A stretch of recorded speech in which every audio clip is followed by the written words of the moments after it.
morning, YouTube. Welcome to another edition of the Hurry Up Live. I am your host, Adam. You can call me AC if you'd like. But today, I thought I'd bring you a quick Hurry Up Live to kind of get you guys in the mood for some football, for some NFL New York Giant football, because the OTAs are going on, and you know what that means. When the OTAs are going on, news is happening. And I'd like to do some interesting things today. Someone inspired me in another podcast to go down the roster, and we can go down and do way too early predictions of who's going to make the team. Which it's kind of funny because when you do this roster stuff, and don't mind the little child in the background, he thinks he's part of the show. But when you do this 53-man roster breakdown, it's a little early because there's only like 85 guys on the roster. They need to make the 90. But we can go down the roster right now because it looks like we're going to have three quarterbacks on the Giants right now. But let's start. OTA number 6 is going on to the media. Again, these OTAs are walkthroughs or jogging practices or basically just the install. And I know a lot of people are excited. Yeah, excited. Daniel Jones hit the net. Score. Woo! Give me a break. Give me a damn break. Okay? This is OTAs for a reason. It's practice. The man needs, it's like Sauce Gardner. Oh, he's covering guys in Jets camp. Okay, great. That's what he's supposed to do. He's supposed to do that. It's good to hear that he's doing it, but he's still supposed to do that. It's not like it's like a cook cooking the meal. Oh, the cook made the chicken. Great. No offense to anybody out there, though. So my point is that don't get overhyped about things you see in OTAs. Don't undersell it either. I mean, seeing Daniel Jones hit the net is good, but I've seen that with Eli Manning and stuff like that. That's great to hit a net, and we can all do that. I've seen guys in their backyard hit bullseyes with footballs. It matters, and people are looking at it like, oh, they're showing it on YouTube and Twitter. And somebody brought up something interesting. I did an exercise with a friend of mine, and we went down the roster. We went down the NFL, and maybe we'll do that exercise right now. And maybe you guys can comment if you want. I know it's early. Some of you eating breakfast, probably ain't out of bed yet. But let's go down the NFL.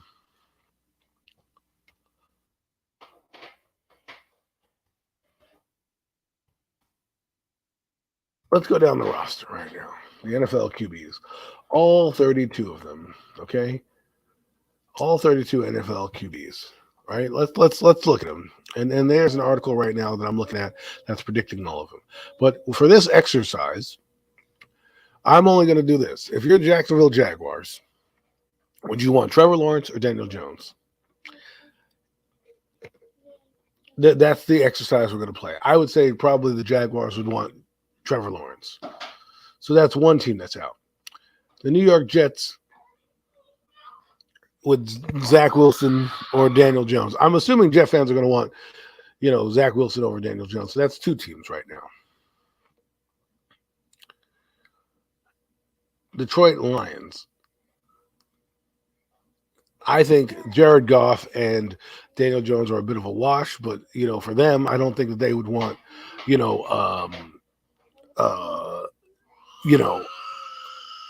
don't think they would want I don't think they would want this team. I don't think they would want,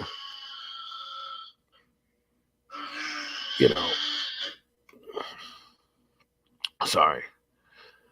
That's how you get Daniel Jones. People don't like him already. My son's already complaining in the background, but I'm trying to get an actual readout. It's too hard right now to get the NFL quarterbacks for the QBs, but we'll see what's the NFL. So the Bills have Josh Allen. Do you think the Bills are going to give up Josh Allen for Daniel Jones? I don't think so. So that's one. Hold on one second. Sorry about this, folks.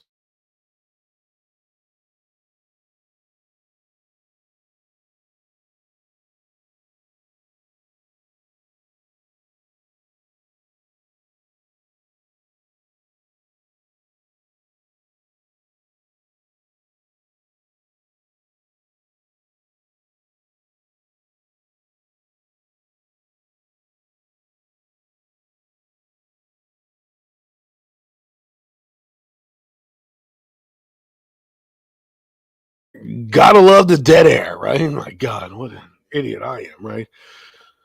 So for me, if you can't give up a starting quarterback in Daniel Jones,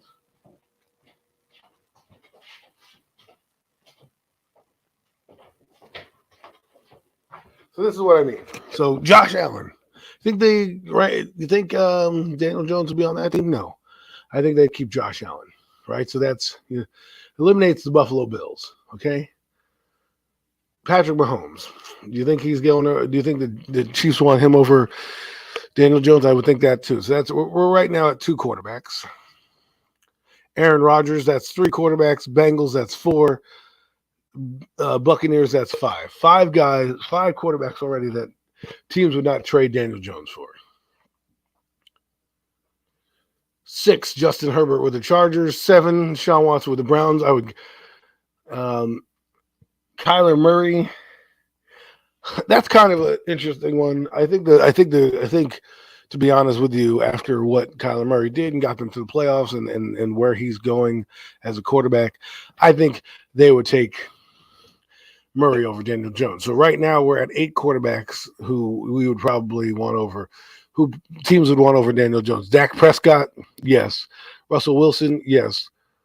Lamar Jackson, see, this is the interesting one. Now, Lamar Jackson, me, dynamically, yes, I want Lamar Jackson over Daniel Jones. But as a passer, it's kind of a wash. But because of that element of running and how dynamic Lamar Jackson is, we'll say yes. So 11 teams right now would not want Daniel Jones as their quarterback, or 11 quarterbacks are better than Daniel Jones. Matthew Stafford, definitely better than Daniel Jones. Here's a good one. Ryan Tannehill versus Daniel Jones. What do you think Tennessee would want? I think Tennessee would probably not want either quarterback, but for this argument, we'll say that it's a maybe for Tennessee if they would take him over Tannehill. The Colts have Matt Ryan. Somebody said they would take Matt Ryan, or they would take Daniel Jones over Matt Ryan. I beg to differ. I would take Matt Ryan over Daniel Jones. So that's right now we're at 14 teams. There's one maybe so far in this entire group of quarterbacks that we said. Now Derek Carr, I would take Derek Carr over Daniel Jones. Jimmy Garoppolo, interesting one. I think that's a wash. I think that's a 49er one, so I would give that. I mean, in this ranking that I have up right now, he's the number 16th quarterback ranked in the NFL. But for me, that's a 50-50 for Jimmy Garoppolo. I'm not getting much better with him. So and Daniel Jones does give me a bit of more of a running element. So I would probably take Daniel Jones. So we got 2 quarterbacks out of 16. So 14 quarterbacks are better. Kirk Cousins, it's tough. I hate Kirk Cousins, but I probably take him over Daniel Jones. Here, so that's what we at. That's 14. Jared Goff, that's a wash. I think they're both. Jared Goff has had the better career. Obviously, went to Super Bowl, so you probably in that regard. So in that regard, you probably want to take Jared Goff over Daniel Jones. So we'll go down that line right here, and there's a point that's coming to this. And we're going to evaluate the roster in a little bit.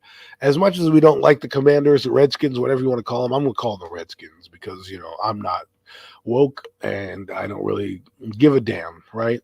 They're the Redskins for 85 years, and I'm not going to call them the Commanders because they want to change their names. So the Redskins have Carson Wentz. Now, whether you like Carson Wentz or not, talent-wise, he's the first overall pick. He flirted with an MVP season. I think the Commanders would want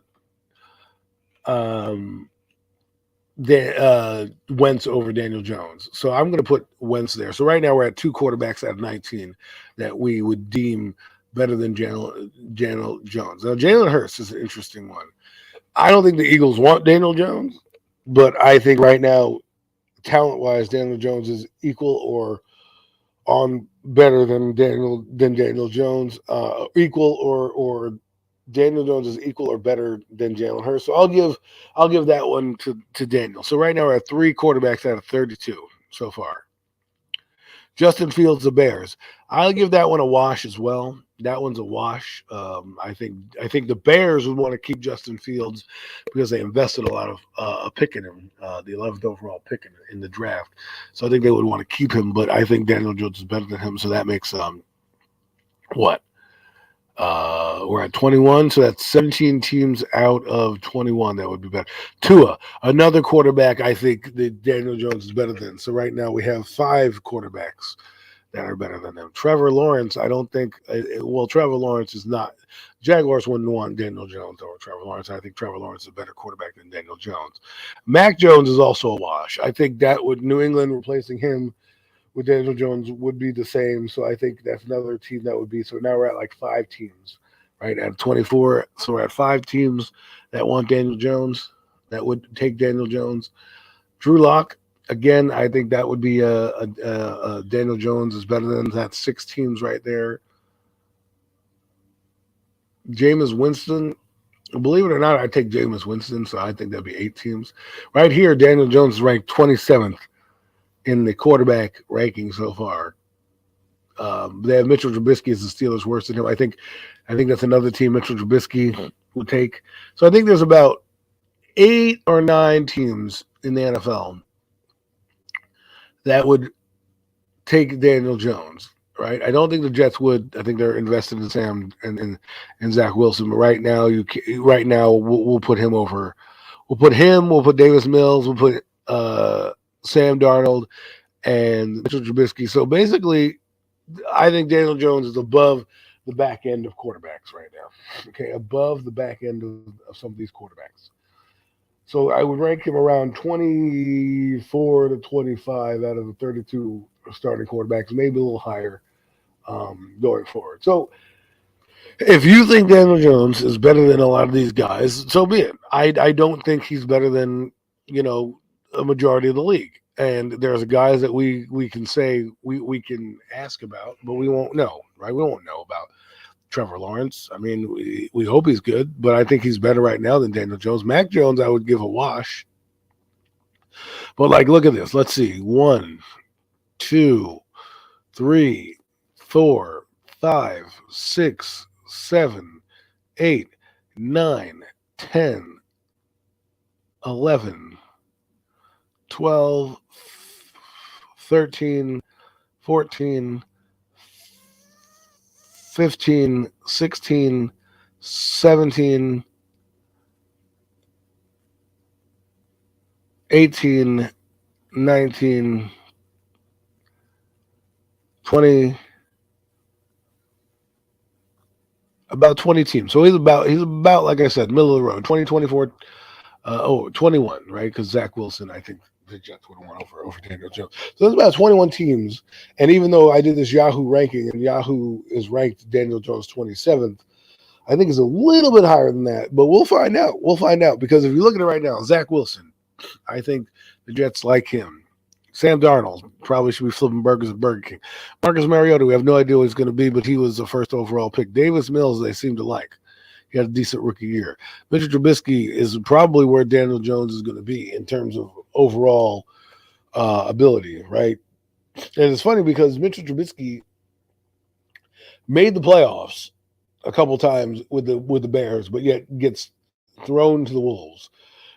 Baker Mayfield, who's not even well, it's not that he's not in the league anymore. He's in the league, but he's struggling to find work. Is also at this time had a better career than Daniel Jones, but yet here we are. So I'm not trying to bash Daniel Jones. I'm just trying to say, we need him to be better than the bottom half of the league. We need him to be almost top half of the league, if not in the top 10. Because a quarterback needs to do that. The navigation of a quarterback needs to happen. We can't just sit here all day in and day out, and heap praise, don't heap praise, and we hope he's good, because those types of thought processes, to be honest with you, are what you do when you're a losing team, but also B, that you are looking at a rookie quarterback or a young guy. The Jets have every reason to have the same thoughts that we have about Daniel Jones, about Zach Wilson. And someone said on a podcast, how is Daniel Jones, being ranked, and how do we know when to give up on a guy, when not to give up on a guy? I mean, people are going to say, well, they were going to give up on Eli Manning, but Eli Manning showed some more than Daniel Jones showed. Not flashed. He changed plays at the line. He grew into the role. He was a first overall pick. He had some backing to him. Daniel Jones was a guy that I believe was a reach of a pick and a desperation pick. You know, you look at Dwayne Haskins. He had talent, but I think Haskins' attitude and his ability on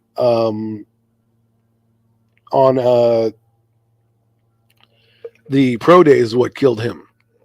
Because when he came in there sweating buckets on a pro day, and you're just making routine throws, that's what cost you. It's the same thing with Sam Darnold. Sam Darnold had a pro day in the rain, right? And that kind of made him the third overall pick, was because of the pro day that he had in the rain where he was zipping the ball around. Everyone's like, oh my God, yeah. Yeah, it's the same thing with a lot of these quarterbacks. And it's interesting to see because if you look at it, right,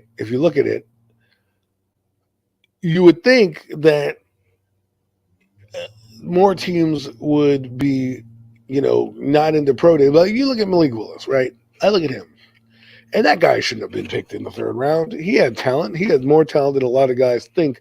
But because the media didn't hype him up, he played at Liberty, and there were so many question marks, and the NFL thought he was going to be bad. He went in the third round. Now, Kenny Pickett, who I was banging the table about, went number 20 and went to a ideal situation for him and his team, right? And I think that you'll see that with the coaches in place in Pittsburgh, that he'll do fine.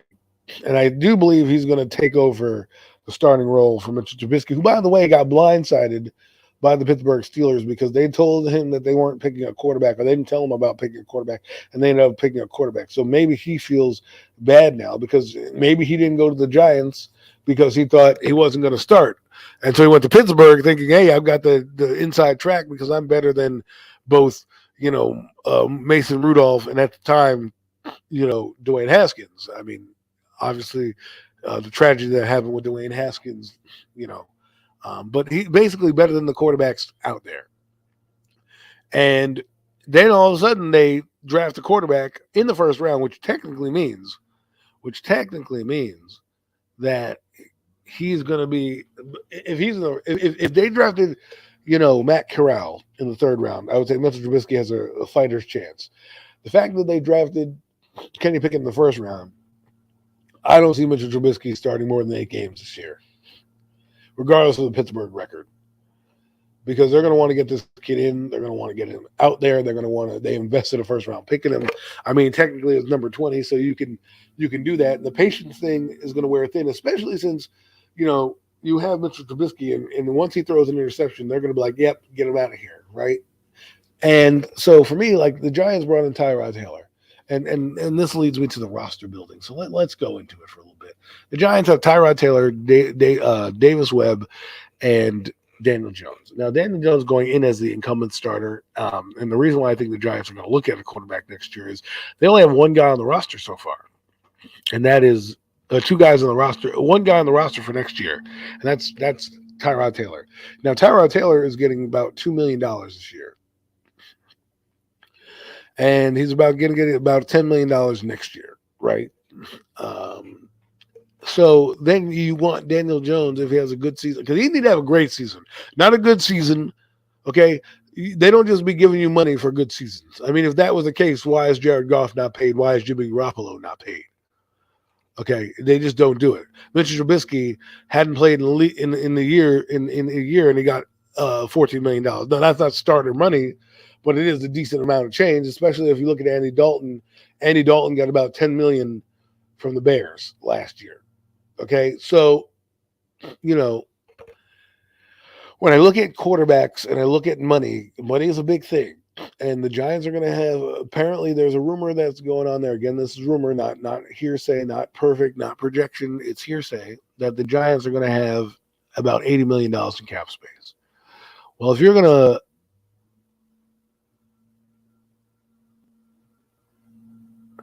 If you're gonna go and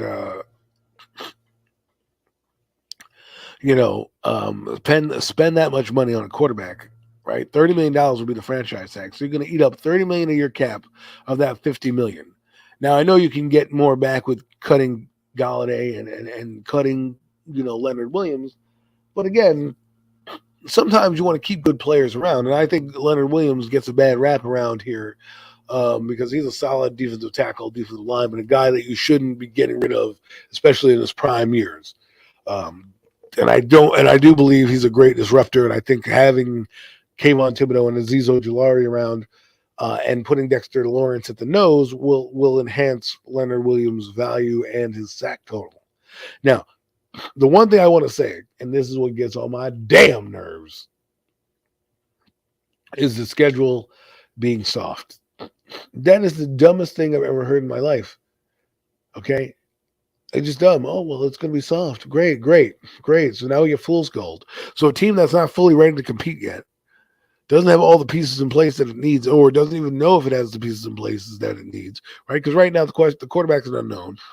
You don't know if he's going to be here past next year. They got a guy who they like in Tyrod Taylor who can run the offense, who's been here already. Okay?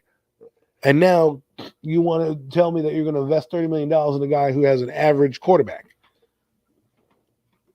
I mean, look at the Tennessee Titans. Do you think that they like that deal that they made with Tannehill? No, they made it out of desperation because when they brought him in after Mariota went down, they went to the playoffs. And they've been to the playoffs ever since. But guess what? If Travis Henry, that's an old Bills running back. If Derrick Henry wasn't injured, they probably win the game. But they force-fed him the ball. The Bengals knew it. Ryan Tannehill became a pumpkin. Same thing with Jimmy Garoppolo. And you could probably argue the same thing with Dak Prescott as well. These quarterbacks didn't do enough for their teams to win. And that's why they're elite guys, the guys that are hot, get there. I mean, let's be honest. Jimmy Garoppolo damn near cost the 49ers the game against Dallas. Either an interception. It was their defense that came up with a big stop at the right time that kept him in that football game. He did absolutely nothing, Jimmy G, against the Green Bay Packers. Absolutely nothing. That's the reason they, could win that football game. They barely won that football game on a special teams blunder in the snow. Aaron Rodgers gets slayed. And then they go into L.A. and lose to L.A. in a game that they could have won, but they didn't because their quarterback, again, did not rise to the occasion. And a lot of inconsistent play at the quarterback position did these teams in. The Eagles, the 49ers. It's one thing if you're like a Brad Johnson and you have an all-world defense, or a Trent Dilfer and you have an all-world defense. The 49ers were a good defense. But even as a good defense, you got to make a play. I mean, even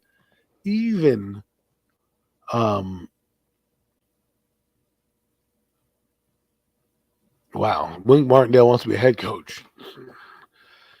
He said he loves John Harbaugh, but wanted to leave, so he came to New York. Well, that's not the place you want to go to be a head coach. But hey, man, hopefully it works out for Wink Martindale. But not too soon, because we want you around, Wink. We want you around, Wink. But there's, like I said, there's not really much going on, but there is OTAs going on. And so for me, I just look at it like this, and this is how I break it down. If you don't think Daniel Jones is going to be good, and don't tell me about this rookie year bullshit. Okay, well, he had a great rookie year. That means he's going to be good. It's still no. He had a good rookie year for the rookies past. But if you look at Justin Herbert, that guy had a great rookie year. You look at Joe Burrow, we have no idea how Burrow was going to fare because he got injured early on. Okay, and quarterbacks need to overcome these deficiencies. And that is what the problem is with Daniel Jones, is does he make people better, right? Like Brad Johnson, Trent Dilfer. That's a different era. That's 22 years ago with Dilfer, and that's 20 years ago with Brad Johnson. The quarterbacks now, 2003, it was Jake Delhomme and the New England Patriots, Tom Brady. Okay, the next year, the two quarterbacks in the Super Bowl were Tom Brady and Donovan McNabb. The next year, it was Matt Hasselbeck, who had a great, that year, and a young up and coming Ben Roethlisberger. Okay.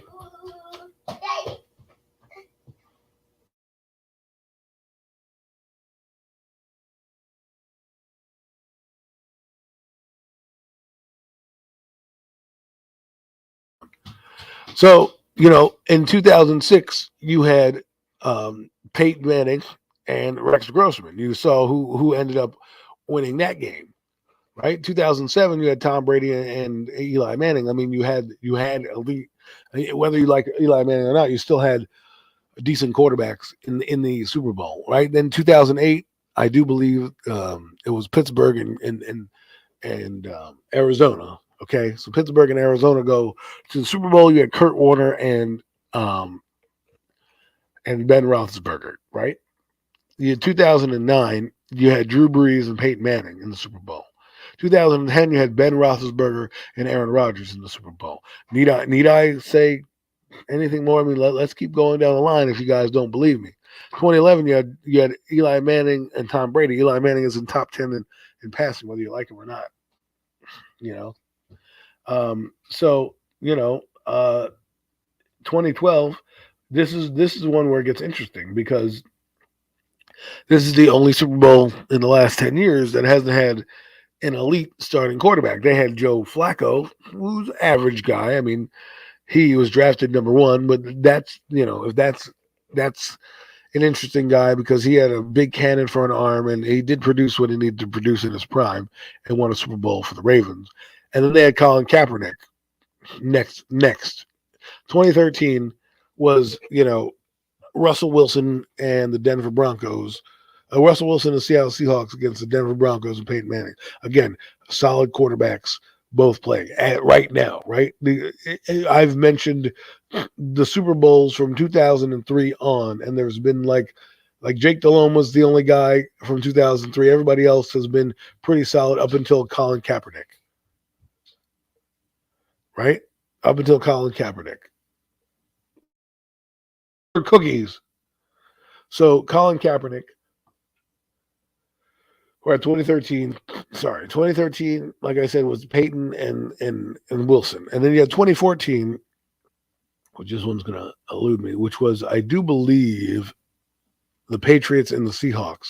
So you had Russell Wilson and Tom Brady. Okay. Then 2015, you had Peyton Manning and Cam Newton. Again, Cam Newton was no slouch in his prime. It's not, I mean, you would say that Cam Newton is better than Brad Johnson and Trent Dilfer and Colin Kaepernick and Jake Delhomme, right? So let's keep going. Okay. 2016, you had Jared Goff and the Patriots. So you had Goff and Brady. Again, you had a first overall pick. Goff wasn't great, but he did what he needed to do to get there. Again, an elite quarterback won, right? Excuse me, no. 2016 was Matt Ryan and and and Tom Brady.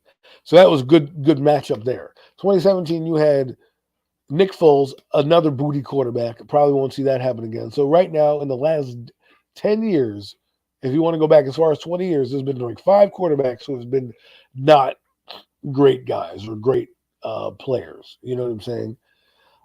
So 2017, you had Tom Brady and Nick Foles, and then you had 2018, you had the Patriots and Jared Goff. Okay, the Patriots against Jared Goff. So you had Tom Brady, and Jared Goff. So obviously Tom Brady's going to win that matchup. Then in the Super Bowl, again, you had Kansas City and a Jimmy Garoppolo team, and guess who won the football game? Kansas City, because there was opportunities for the 49ers, but the quarterback, who was not great, didn't hit the receiver when it needed to. So right now we're at like 6 quarterbacks that we would deem okay quarterbacks if you want to look at it. And then you had Tom Brady against Pat Mahomes, and then this year you had Joe Burrow against Matthew Stafford. So in 20 years, you've had Trent Dilfer, you've had Brad Johnson, you've had Jake Delhomme, you've had Colin Kaepernick, you've had Rex Grossman, but again, none of these guys. The only 2 guys that have won out of the guys I mentioned have been Brad Johnson and Trent Dilfer. Everybody else has been by the wayside, you know. So what I'm trying to tell you is, outside of having a great defense, you need an elite quarterback. This is not the 1980s anymore. This is not the 1990s anymore. Hell, this isn't even the early 2000s where you can really do that. You see what happens when you don't have an elite quarterback. Okay, and I don't think the Rams win if Matthew Stafford's out that game. You can survive the Odell Beckham thing, and they did. But if Matthew Stafford's out that game, they're not winning. Period. They're not. Hell, if Matthew Stafford was knocked out of any game in the playoffs, they're not winning. Matthew Stafford was an elite quarterback in Detroit that was not shown the proper respect because he played in Detroit. And I think this is why we're lost here when we talk about quarterbacks. Is like, do you think Matthew Stafford's better than Daniel Jones of the career? Yes. So my point is like, don't you don't have to be married to Daniel Jones. Don't let anybody tell you, okay? Anybody tell you that, oh, well, we're going to keep Daniel Jones. Well, you don't have to keep Daniel Jones for 1 year. They don't. They're just giving them an evaluation. It works. It's a win-win-win-win for the Giants. They win if he does well, right? He wins if he does well. And then the Giants win because they have their quarterback and they don't need to go searching. It's not a lose situation. Or they win because then they get to draft the next quarterback coming out. And there's going to be 4 or 5 elite guys coming out this year so far. That all can change come September. But here we are at OTAs. I just want to say, don't get too high, don't get too low, okay? Expectation levels. Let's go down the list, okay? So now, again, Davis Webb, probably just is a clipboard holder. Don't let anybody fool you. He ain't going to get any burn. Only burn Davis Webb is getting is during the preseason. And here's the thing, too. I think that Daniel Jones needs to play in the preseason. I know a lot of people are going to disagree with me or might disagree with me, but I think a new offense – it stifled, especially since there was only 2 games last year, but there's 3 games this year. It stifled the Giants coming out the gate last year because they didn't play their guys when they should have played their guys. They used it for, against the Browns and against whoever they had the joint practices with.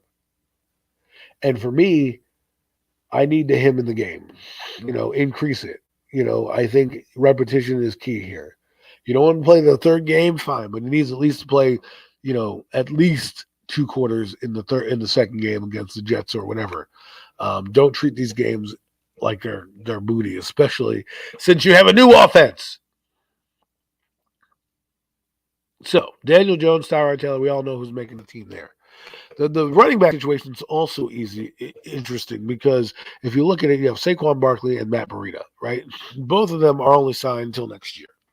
Okay, you have Antonio Williams, who they signed into 2024. You have Gary Brightwell, who we all don't think is going to make the ball club, and then you have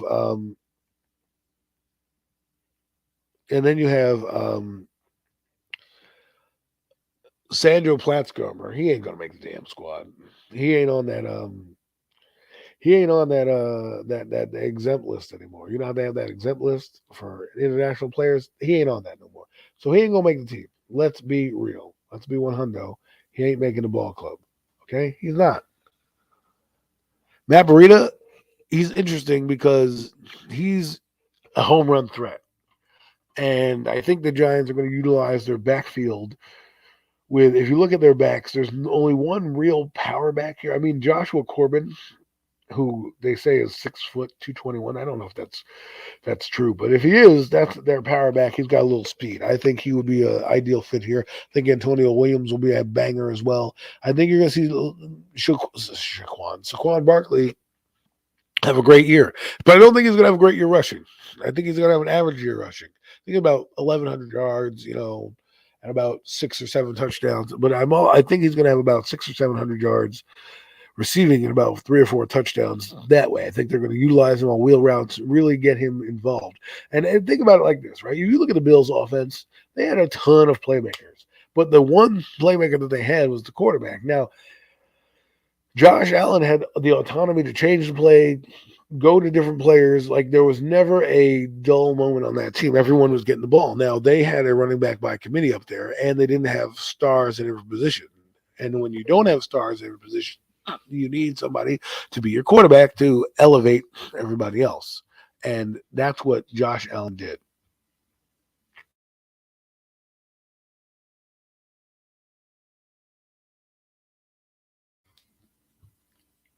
Josh Allen elevated everyone else. Yo, Ms. Mac, what's going on? What is going on? People are in the chat. I love it early morning football, baby. But what I'm talking about is I'm talking about the roster and OTAs and how you can't get too high or too low on things that you see. Like, I don't know, a quarterback hitting an empty net. Like, give me a break. Okay. So anyways, going down the roster, Barkley's here. I think they're going to utilize him a lot differently than people think. I don't think he's going to be the banger. They're not going to just turn around and give him the rock the same way. I think he's going to be all lined up all over the field. Okay. I don't think. I think they're going to have a starting running back. I think Jeremiah Hall is going to make the team. That brings me to my next thing. I think you're going to cut Sandro Plaxcomer. I don't think Gary Brightwell makes the team. At least if he does, it'll be at the behest of Joshua Corbin, who's a back. Now, remember, players chosen by this regime have a leg up on most of the players that are on the roster that have been here. And Jeremiah Hall, I like, because if you list him as a fullback, which right now they're listing him at 6'2", 248, which could be a little high, a little low, but that guy is going to play fullback / H-back role. I think look for him in the goal line situations, right? I think the Giants are going to do a lot of big bodies down there. They're going to spread out a lot of people. They're going to do a lot of different things formation-wise to get touchdowns. I don't think you're going to see the snooze fest that was the Jason Garrett offense, which was predicated by Joe Judge because Joe Judge wanted to play, grinded out football, which, doesn't really happen. But now they're telling Daniel Jones to air it out, which is a double-edged sword for me. Double-edged sword. And the reason why is when they aired it out with Pat Shurmur, we only won 4 games or 5 games, whatever it was. And Daniel Jones ended up having 18 fumbles and 12 interceptions. So that's the only reason I would be reluctant to do that. See, Miz, this is the funniest part about you, right? Your feeling is that Jones is going to have a better season than expectations. What are the expectations of a better season? What is a good season to you? Because if you tell me rookie year for Jones, that means nothing to me. What's up, Jeffrey? How's it going, man? Ms. Mac, here, let me put your chat up because people want to be chatting. Miz says, I feel Jones is going to have a better season than expectations, but I still feel they'll go after a QB in the draft. What is better than expectations? What are your expectations? Because to me, right now, my expectations are he needs to throw 4,000 yards and 30 touchdowns and 12 intercepts and have no fumbles. I went through this the other day. Okay. Justin Herbert, case in point. Justin Herbert had 8 fumbles his rookie year, lost 1. His second year, which was last year, he had 1 fumble and lost 1. Daniel Jones had 18 fumbles, lost 11 his first year. Had 11 fumbles, lost 7 his second year. Had 7 fumbles, lost 4 his third year.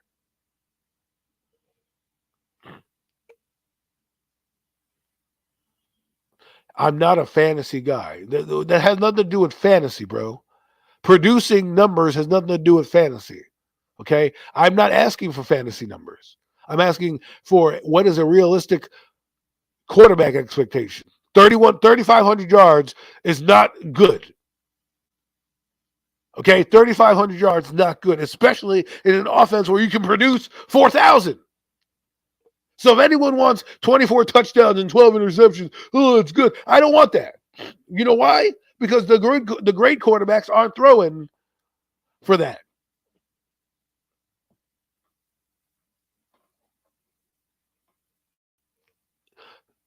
Good quarterbacks ain't throwing 3,400 yards. Oh, well, Wings protect the ball, have a strong fourth quarter. Yeah, you hope that he protects the football. You hope. The Tiger doesn't change his stripes, my friend.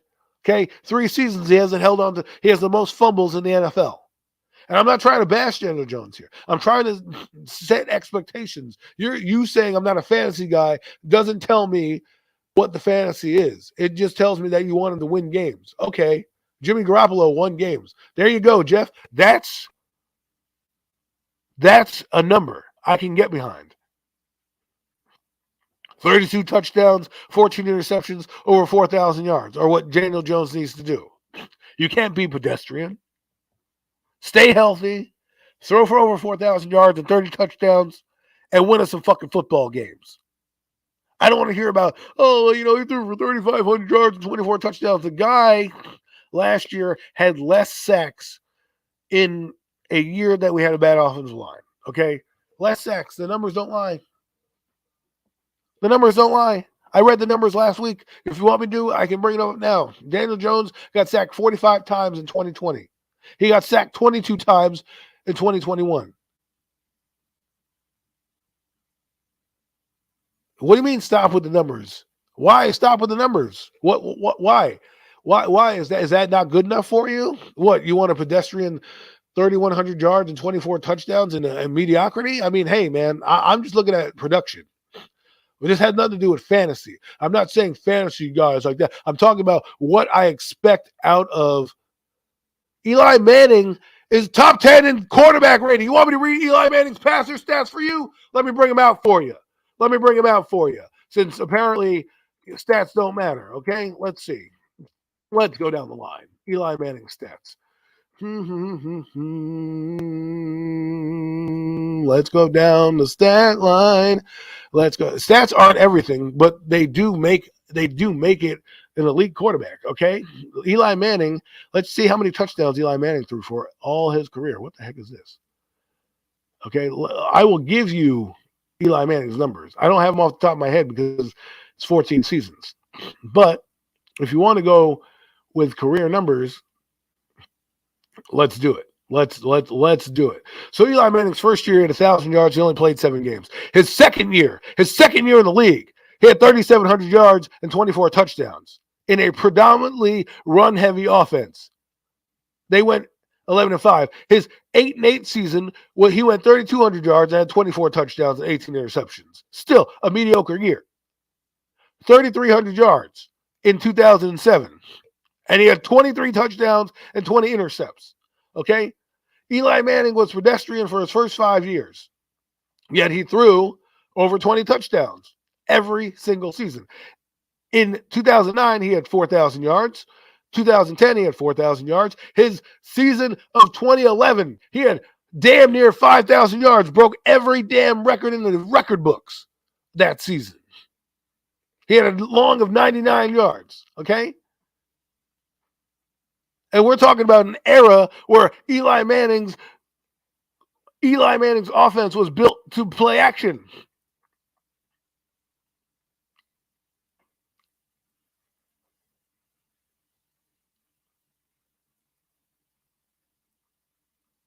So, I mean, I know you like that, but the thing is, also, Eli Manning had Tom Coughlin, a better team. Yes, Eli Manning had bad numbers. We can go over it. Eli Manning was pedestrian, but at the end of the day, he produced when it mattered most in 2 minutes in the fourth quarter, right? When I went into a game with Eli Manning, I wasn't worried about his numbers. I was worried about, hey, get me to the fourth quarter and give me the ball, give me the rock. The only season he didn't have, the only 3 seasons he didn't have 18 over 20 touchdowns was his rookie year, 2013, which was an abysmal year. That's where the wheels fell off the bus. And 2017, which another wheels fell off the bus. They were throwing to Travarius King, whatever that was. And then of course 2019, where he had 4 touchdowns, but that he got usurped by Daniel Jones. So Eli Manning ends up with 57,000 yards. I don't even think Daniel Jones is going to get to 50,000 yards.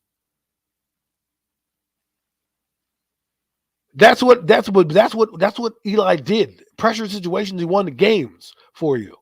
How many he has some of the most he has I don't know how many comebacks he has. Over 40 something comebacks in the NFL. Who cares if Jones gets this season? Why do we keep worrying about him getting this season? I understand that we want to get this season. I'm not talking about that. See, the thing is, when we have this argument about Daniel Jones, the argument is not how good or what is bad. Like, the offensive line is not necessarily 100% as good as it could be. And just because the offensive line is better doesn't mean Daniel Jones himself will be better. That is not a fact. And you can't tell me it's a fact. That's what I'm saying. Is you can't tell me behind a real offensive line. Okay, Joe Feliciano got like barely any money. Okay, Max Garcia got barely any money. The only three guys on the offensive line that you can say are good are Glowinski, Neal, and Thomas. And there's going to be some growing pains. That is true. This is a true statement. Daniel Jones is more athletic and probably has better physical traits than Manning, but Manning had the true clutch gene and was more cerebral. Let me ask you this question, since we're having this debate. When you're sitting there watching Giant football and the Giants give up a touchdown inside 2 minutes or inside 3 or 4 minutes, are you confident that Daniel Jones is going to bring you downfield? If the answer is no, then you have your answer. It has nothing to do with let's give him a year behind an offensive line. There was 37 games of evaluation on this guy. 37 games, and we still can't come up with a conclusion if he's good enough to be our quarterback or a franchise. They didn't even give him the fifth-year option. That's how much they love this guy. Yet they want to blow sunshine and rainbows up my ass, saying, well, he's great and he's this and he's that. And you don't even, your actions speak louder than words, right? If you were real, smart business is this. Smart business is this. Smart business is this, okay? If you deemed Daniel Jones was going to be good enough, right, you should have picked up his fifth-year option because it would have been $21 million guaranteed. Okay, so you would have $21 million and $9 million for Tyrod Taylor and Daniel Jones. That would be the equivalent of what you would give him on the franchise tag, which is $30 million, okay, if he has a good season. Okay, so to me, if you liked him enough, you could have done that, and you still could have drafted a quarterback either way, and had your guys there. They didn't. They said, "Screw you." Okay, we probably don't want you, but at the end of the day, you're paying him $8.5 million. That's less. You're giving Tyrod Taylor $2 million this year and $11 million next year. My point is, I don't want people to think that Daniel Jones. I'm mad at Daniel Jones. All I'm trying to say is that we can't just hedge our bets with this guy. And I'm not really worried about giving him 1 year when the objective of this year is not to win, is not necessarily to stack wins. The objective of this year is to get better and build a foundation of a football team.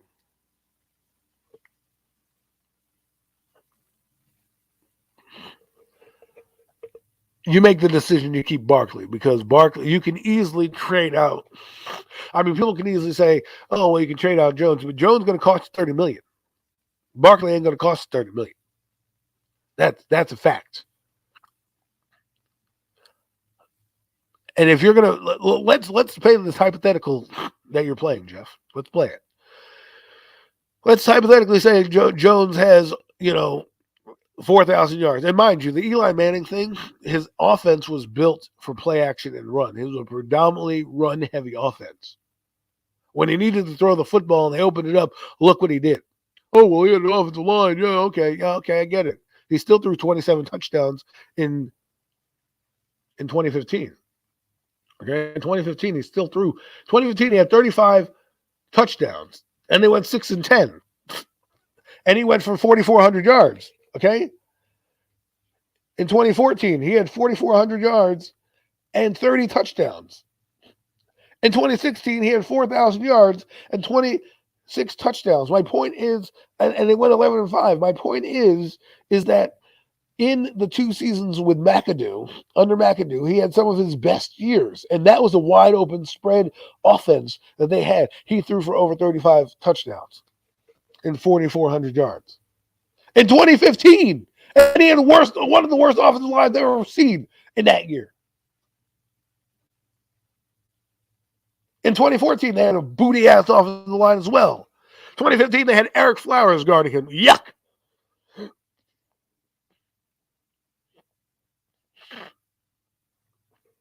The offensive line sucks. But that can't be the end result to the quarterback. That just can't be the end result. especially since other quarterbacks throughout the history of the NFL have worked with poor offensive lines and poor skill sets. It's not like they didn't, try to give this guy offense. Now, if you want to blame the coaching staff for stifling him, fine. But there's also rumors that Daniel Jones only read half the field.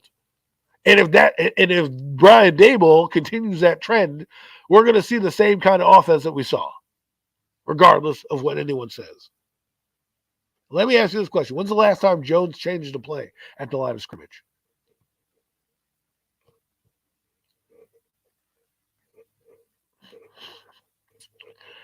I get running the football helps a ton, and that's not the argument we're having here.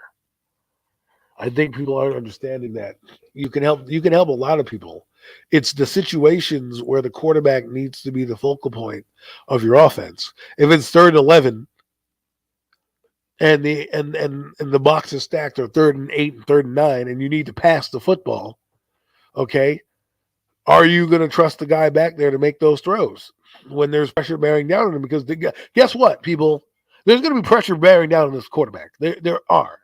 It's the situations of getting downfield and making those plays. And when Brian Daboll says, hey, we want him to throw the football all over the yard and throw it into tight windows and this type of stuff, well, guess what's going to happen?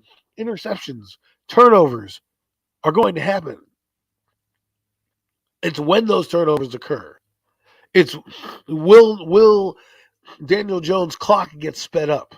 Okay, this guy has had 3 different offensive coordinators in 4 years, and his first year, it took him a while to learn the offense. Right, his first game against Tampa Bay, great. Look at the rest of the season. He didn't have a great year in 2019. Towards the end of the year, there's a few games here and there. 2020, look what happened to him. It took him 8 games to kind of round into form. And then you thought after 2 years in the same offense that he would matriculate a little differently. Now I get it. The offense isn't great. You can't do things, but there's been guys who have done, work with far less. Okay? I mean, look at Jalen Hurts. Their offensive line wasn't great. And that guy still had a decent year. And they went to the playoffs. The guy was running for his life. They didn't have skill sets. Joe Burrow didn't have a great offensive line. He had great skill players. So the offensive line can't just be the end denominator on how Daniel Jones is evaluated. That's just not it. You had 37 games of football on this guy. Any other team in any other city, in any other place, gets rid of the guy. Cleveland, they got rid of Baker Mayfield, who went to the playoffs a couple times, damn near took Kansas City to task in the divisional round. The wheels fell off the bus with the Jets. They got rid of Sam Darnold in a heartbeat. Team game. Everyone has to do their part. Yeah, okay. Meanwhile, I got Deshaun Watson. When he plays, he gets 4,800 yards and 33 touchdowns and 4 interceptions. I understand, Jeff, it's a team game. Everybody knows that. What's your end game here? The end game that we're talking about here, Jeff.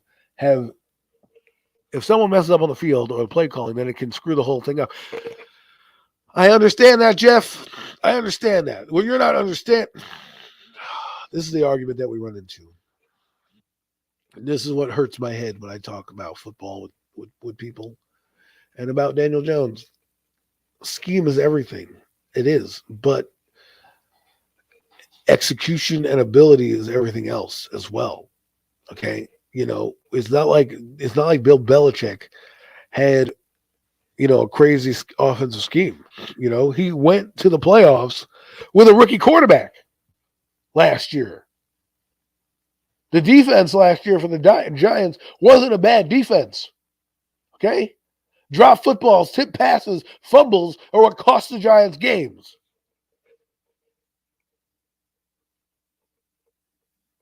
And if somebody like Daniel Jones messes it up, look at Denver, case in point, driving 2nd and 13. The kid, all he has to do is get down. And instead, what does he do? He runs into 2 people and fumbles the football. Game against Dallas. I understand you want to try to score, but if 2 guys are coming at you, you may want to Sit this one out and give them the ball at the 1 yard line. Let your defense give them a shot.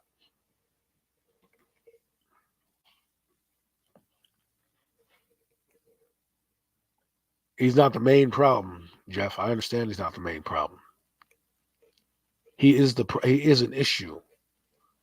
And the thing is, this is the argument we run into. The excuses being made about Daniel Jones are the issues that I'm having. You're not seeing what I'm talking about. We're talking solely about Daniel Jones' ability as a quarterback, not whether the fucking team is good or not.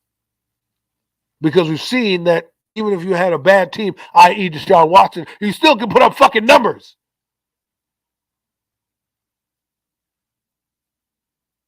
Deshaun Watson, his last season before being, kicked out of the league this last year, put 4,800 yards up on a team that went 4-13.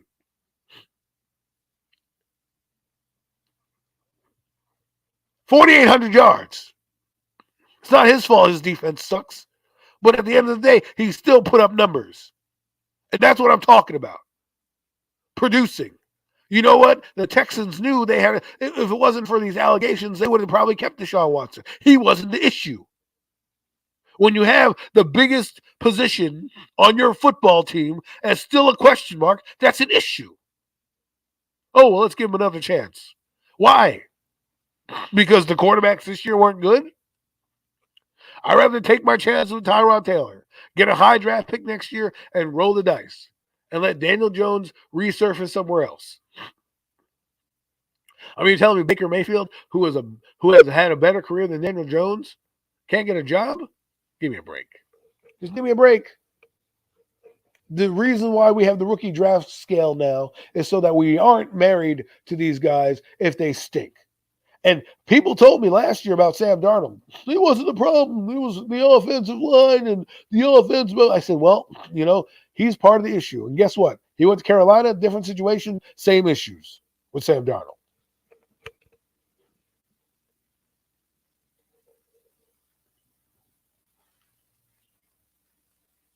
Yes, but I understand that, Jeff. But my point is this. If we succeed, I don't want a mediocre quarterback that we're paying money to, because some people want him to have, if we win games. Okay, so we win games, but he's still Jimmy Garoppolo. I don't want Jimmy G. Look what Jimmy G did in the playoffs.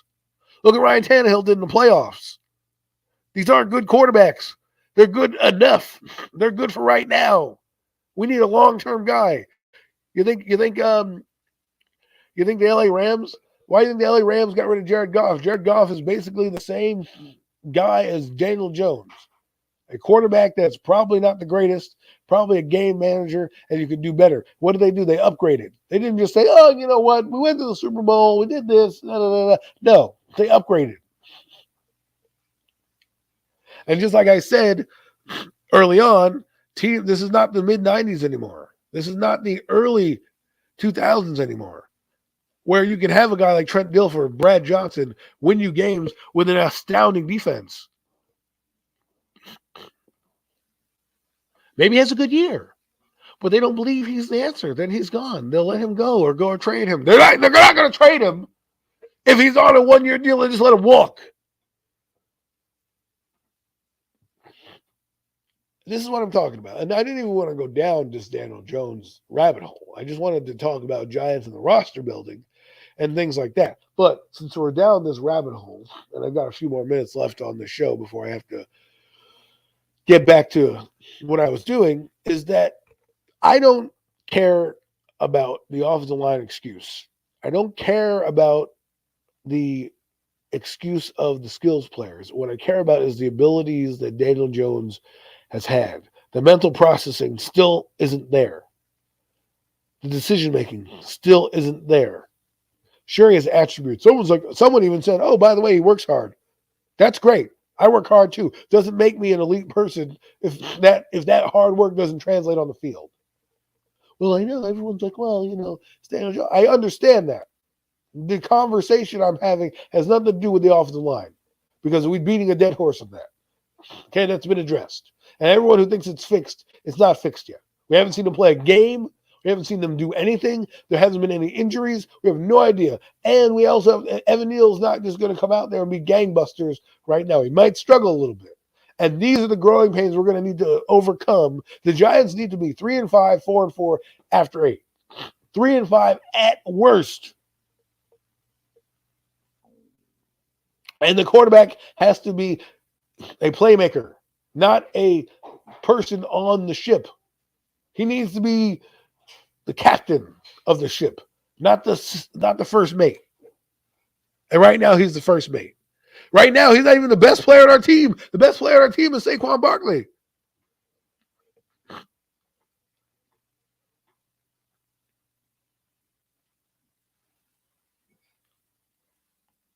I understand what you're saying, Jeff, and I've mentioned that all show. Exactly. 7-10. 7-9. No. I think they win 7 games. 7-9 games. Then we have that, let's bring it back. And we were so good. Then guess what? When the schedule comes out and the Giants are playing elite teams or better teams, and the Giants then go 6-10 or 6-11 and 7-10 the next year, we're gonna be like, well, what happened here? It's because they didn't build a foundation. Stop worrying about winning this year. Wins will come. Worry about building a foundation. I know people don't like this, but the Jets are what we are. We were a 4-13 football team last year. We were bad. We stunk. We stunk to high heaven. And mind you, we act like Brian Daboll. Here's another thing that I didn't bring up. We act like Brian Daboll's Bill Parcells. We have no idea how this guy's going to coach. We have no idea what situations that he's put in will help him out. We have no idea. None. Absolutely none. And you can't tell me otherwise. Everybody thinks, he's good because he was on the Bills and had Josh Allen and Stephon Diggs and Dawson Knox.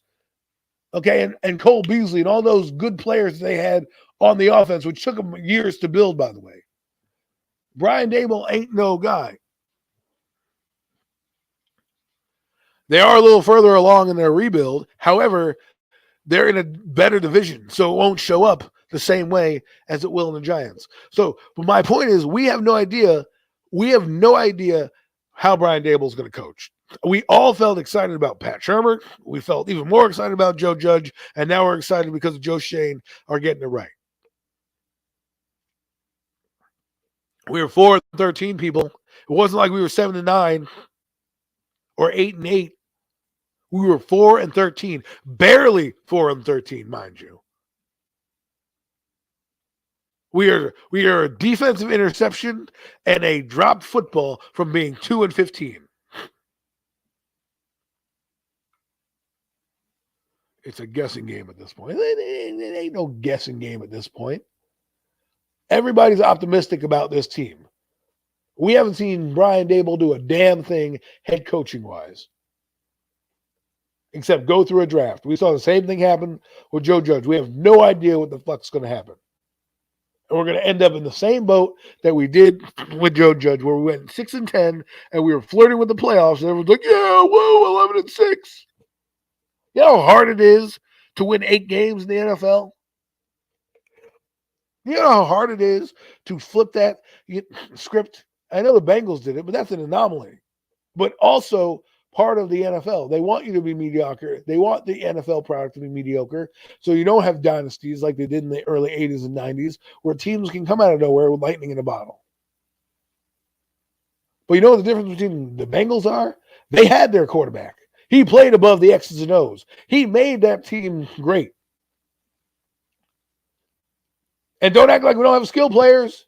We had Kadarius Toney and Kenny Golladay.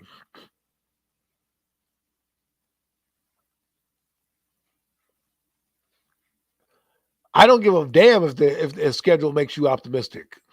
That means nothing to me. Because, well, who knows who's going to be good? I know that Tennessee is going to be good.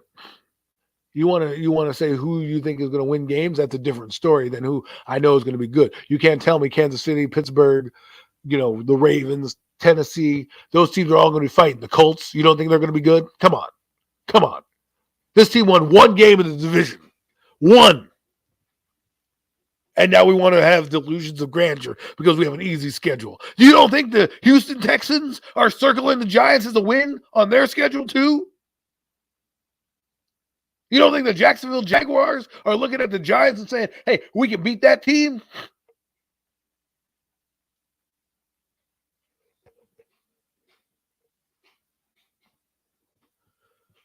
I understand that, Jeff, but we know that Kansas City going out the gate is going to be good. They find ways to get players better. They had injuries across the offensive line. They had injuries across everything.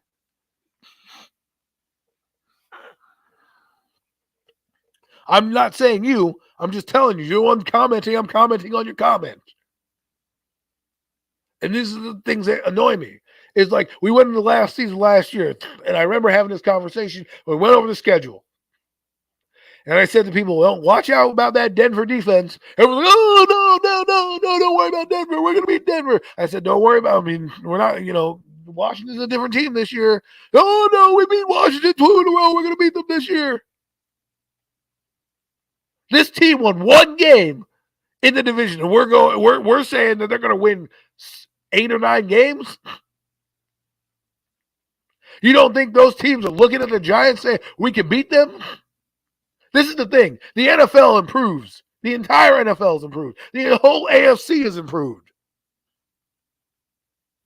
The NFC has up-and-coming teams.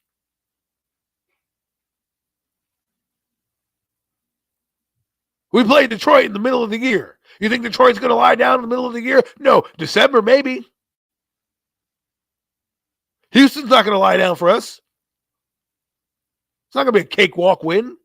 Neither is Jacksonville. And if you think that, then you're crazy. Now, if you want to tell the Giants have a chance in those games, I give it to you. I'll give you that. The soft schedule. Give me a break. The soft schedule happens, and guess what? The Giants still fail.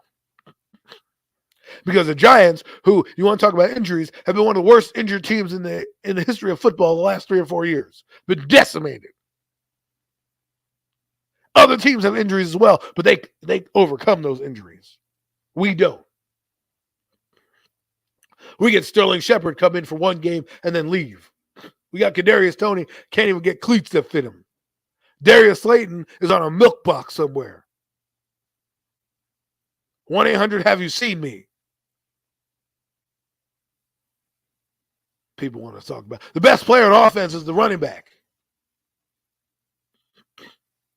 And even him, with a year that they had in 2018, they still didn't win games.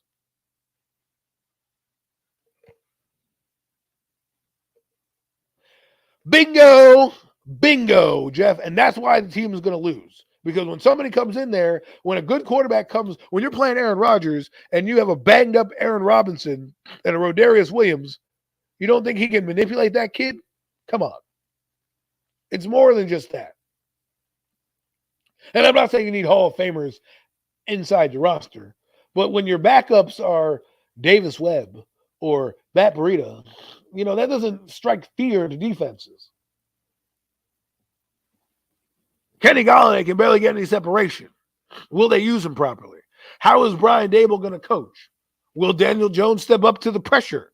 These are the questions we should be asking. Not, hey, we got a soft schedule this year. I think we're going to win 7 games.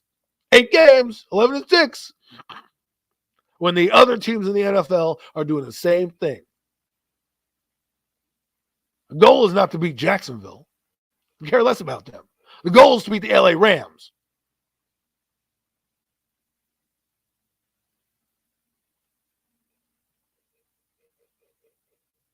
I just get so frustrated when talking football with people because, every argument that you have with someone, they have a counter argument. And it's not even an argument, it's more of an excuse.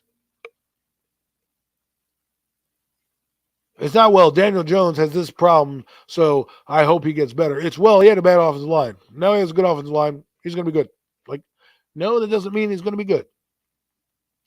Tell me what he's done as a player to prove to you that he should have another year.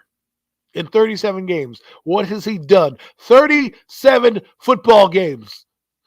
Tell me what he's done that warrants him to have another year outside of the pity party that we're having for him now.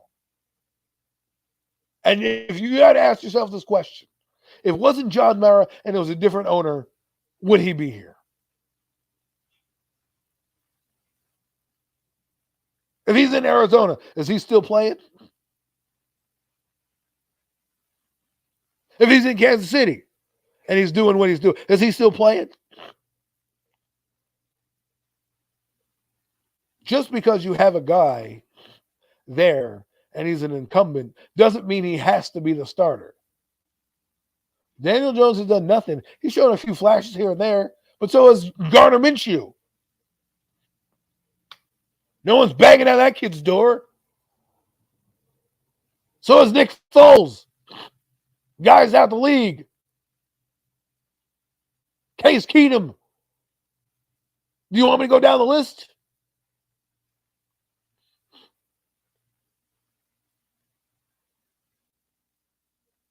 What has Daniel Jones done in 37 games to tell you that he deserves another shot? And don't give me the offensive line bullshit. I'm talking about Daniel Jones himself. What has he done as a player to warrant another chance?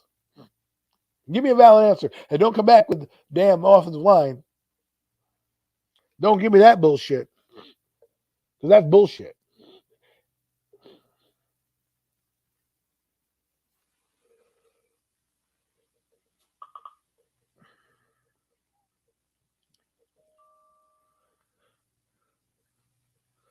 Don't give me that bullshit.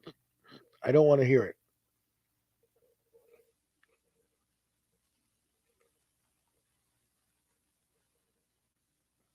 Don't give me that bullshit. I don't want to hear about the fucking bullshit. Okay? I don't. I just don't want to hear about it. It's all bullshit if you tell me that, Daniel Jones is the answer. This is the NFL. You don't have a long time to answer. And by the way, 2 regimes have been here and couldn't solve this problem. 2 regimes.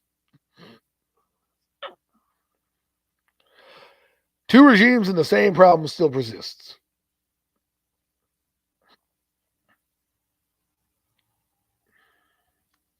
And don't tell me they didn't try to build an offensive line. Okay, they drafted Andrew Thomas, who people like. Okay, that was a Dave Gettleman pick, by the way. Will Hernandez was a Dave Gettleman pick and started 4 years here. Okay, Matt Pert, who couldn't get out of his own way.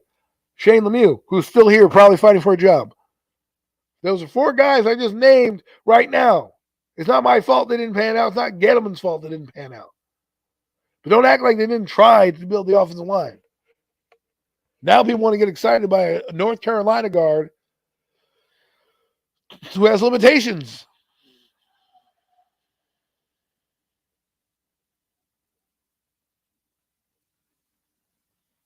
I just want people to understand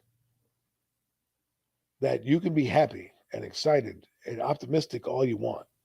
I'm just the guy that's going to slap you in the face with reality. And you're not going to like it. You're not going to like my opinions about it. And it may sound like I'm coming off as a Debbie Downer. At the end of the fucking day, I don't care. I want results. Because when I see guys who are getting results, I need that. Like people like Jimmy G. I would not take Jimmy G right now. I'd rather stick with Daniel fucking Jones. Because at the end of the day, when Jimmy G's in a big spot, I can't trust him. That's another question that you have to ask yourself. Do you trust Daniel Jones? If the answer is no, you got to move on. And the thing I think we are as Giant fans is we've got scholarship on a lot of players. If Daniel Jones was a second-round pick, he'd already been out of this game already. If he wasn't playing for New York, he'd already be on the bench somewhere. Because you look at the teams across the board,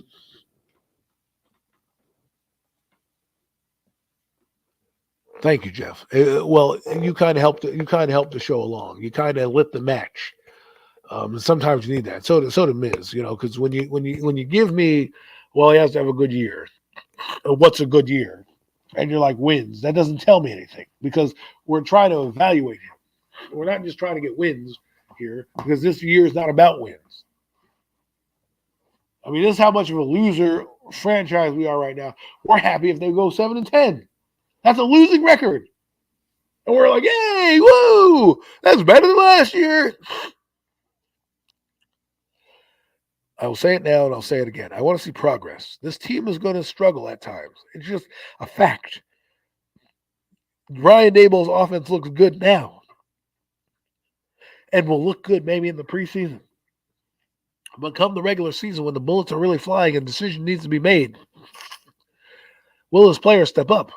You know, throwing a ball into a net, as Daniel Jones did on those highlight videos that people are seeing, is not very, while it's encouraging, it doesn't show me anything. You or I could do that. I play football. I can drop back and run amongst some dummies and roll out. Come on. When real bodies are flying and the real tests are showing up, that's when we'll know.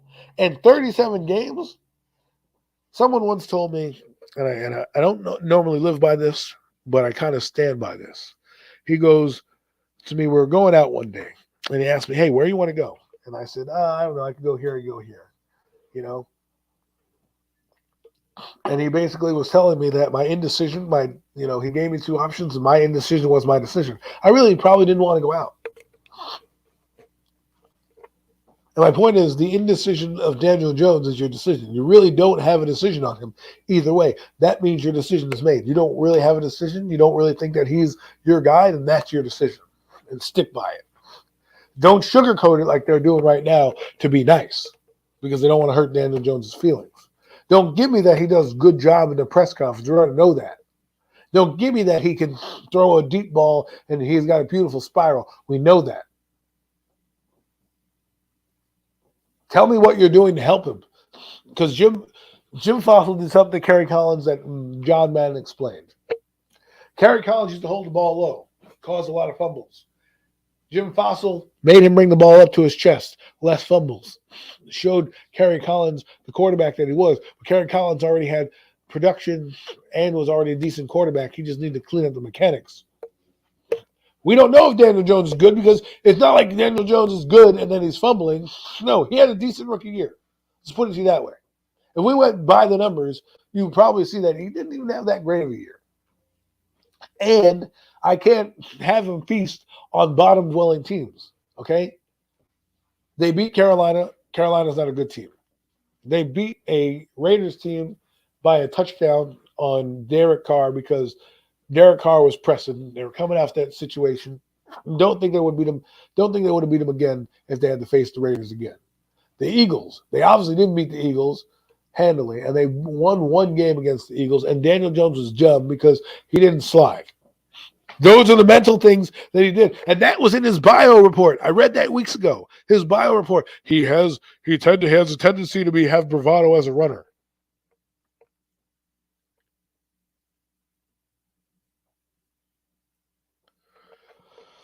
Anyways, folks, this has been your live edition of the Hurry Up. Enjoy all of you. Appreciate all of you. I'm sure we'll be debating this topic for the next, 7 or 8 months as the season goes. Don't be surprised if the Giants struggle out the gate and put it together at the end of the year. It takes time for this offense to click. It looks good in practice, but remember, practice is a controlled environment. You can control what goes on. But I digress. I don't want to keep you here any longer. I can't stay any longer. So thank you for tuning in. This has been the Hurry Up Live. Love you. Appreciate you. Like, subscribe. Hit the notification bell. It's going to give us a couple shout outs to some people. Thank you, Jeff. Thank you, Mac. Thank you, Miz. Thank you, all the people in the chat who came in this early morning. Look for me and Mac doing the NFC East roundup this season. We're going to have a couple off-season shows for you. Look for Premium Takes, comes at you every Sunday, talking all things sports. Going to have a great one for you with that the Rangers, the Celtics, some baseball going on, and of course the WWE, which tends to be not that good. And of course, the Hurry Up that I do, my own show, this live show that I've taken on, and I'm going to keep doing, whether I talk nonsense to nobodies. It doesn't matter to me. I just want to get it out there for y'all. And if you want to tune in and listen, that's great. If not, I'm still going to do me and get this out there for you people. But again, appreciate you. Have a great day.